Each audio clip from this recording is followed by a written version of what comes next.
The Strongman Behind the Curtain. The carnival lay like a faded memory on the edge of the desert. Sun-bleached canvas snapping weakly in the wind, rust creeping like a disease along the bones of rides that once promised joy.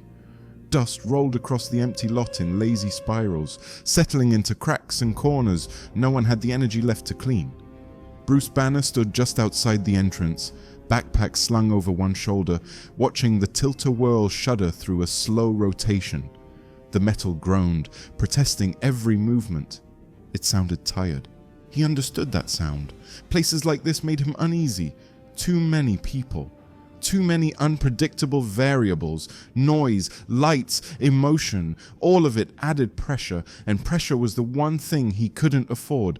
Still, he stepped inside. A teenage boy with a cast on one arm struggled with a sagging banner over the ticket booth. The rope slipped through his fingers, the fabric threatening to pull the frame down entirely. Bruce crossed the space without thinking, caught the other end and steadied it. The boy blinked. "Thanks, mister." Bruce nodded. "Don't mention it." A few feet away, a girl sat on the funhouse steps, swinging her legs. She couldn't have been more than 8. Her sneakers didn't match, and her hair was pulled into uneven pigtails. She watched Bruce with open curiosity. "He fixed it!" she called toward the booth.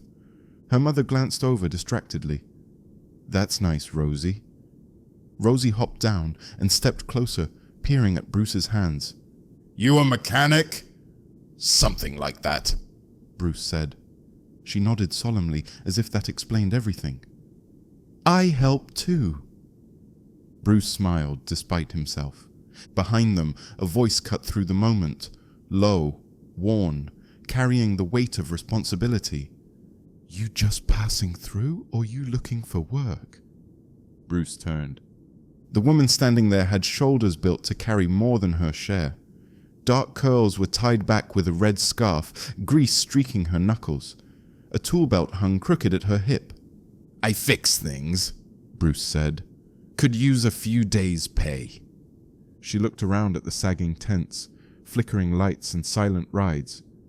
"Well," she said, "we got plenty broken." Bruce worked until sunset.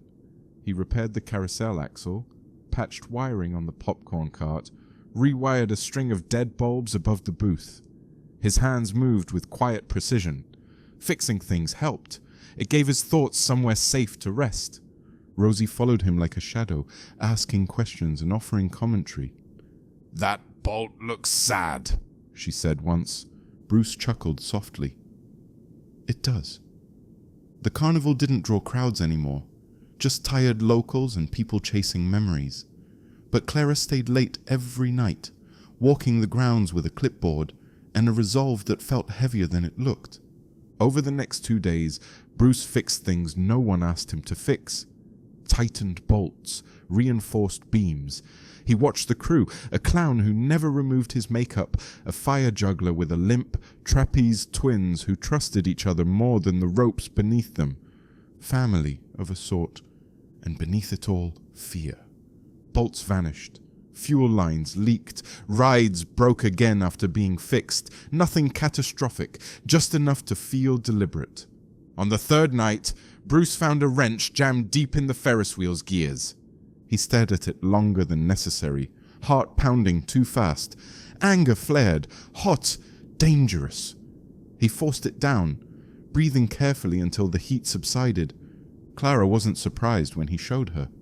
"Developer from Phoenix," she said quietly. "Didn't like my answer." Bruce nodded. He'd seen this kind of pressure before. Subtle, persistent, cruel. That night he stayed late. He heard them before he saw them. Footsteps near the storage sheds. Voices kept low. Bruce moved carefully, keeping to the shadows, every sense alert. He saw the glint of metal, the slosh of liquid, kerosene. "Hey!" Bruce said. Too loud. Pain exploded across his skull as one of them struck him. He went down hard, vision swimming. And then it began. Heat. Not external, but inside. A spreading fire under his skin. His pulse roared. His breath came shallow. "Not here! Not now!" He pressed his palms into the dirt, fingers digging deep. He thought of Rosie, of her mismatched shoes, of Clara's stubborn resolve. "I can't," he whispered, but the fire bloomed anyway. Bones shifted, skin stretched, pain consumed everything, and worse than the pain was the fear, the certainty that he was about to disappear. "I'm sorry," Bruce breathed. And then it wasn't Bruce anymore.